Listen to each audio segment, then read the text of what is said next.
નરેન્દ્ર મોદીએ ઓપરેશન સિંદૂરની સફળતા અને પાકિસ્તાનના વધતા તણાવ પર સમીક્ષા કરી. પ્રધાનમંત્રી નરેન્દ્ર મોદીએ ઓપરેશન સિંદૂરની અસર અને પાકિસ્તાન અને પાક ઓક્યુપાઇડ કાશ્મીરમાં આતંકી કેમ્પો પર થયેલા હુમલાની સમીક્ષા કરી. રક્ષામંત્રી રાજનાથ સિંહ, રાષ્ટ્રીય સુરક્ષા સલાહકાર Ajit Doval, chief of defence staff general Anil Chauhan અને 3 સેના પ્રમુખો સાથે બેઠક યોજી. આ ઓપરેશન 22 એપ્રિલના પહલગામ આતંકી હુમલાના જવાબમાં શરૂ કરવામાં આવ્યું હતું, જેમાં 26 નાગરિકો માર્યા ગયા હતા. ભારતીય સેનાએ 9 આતંકી કેમ્પો પર ચોકસાઈભર્યા મિસાઇલ હુમલા કર્યા, જેમાં લશ્કરે તૈયબા અને જૈશ-એ મોહમ્મદના ઇન્ફ્રાસ્ટ્રક્ચરને નિશાન બનાવવામાં આવ્યું. પાકિસ્તાને જવાબી હુમલા કરવાનો પ્રયાસ કર્યો, પરંતુ ભારતીય સેનાએ તમામ ખતરાઓ નિષ્ક્રિય કરી.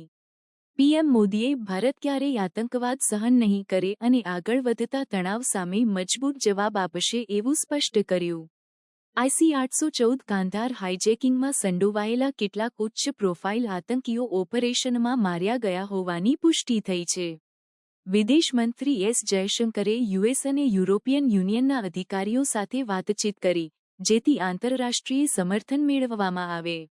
નાગરિકોની સુરક્ષા માટે સીમા વિસ્તારો અને મુખ્ય શહેરોમાં સુરક્ષા વધારવામાં આવી છે.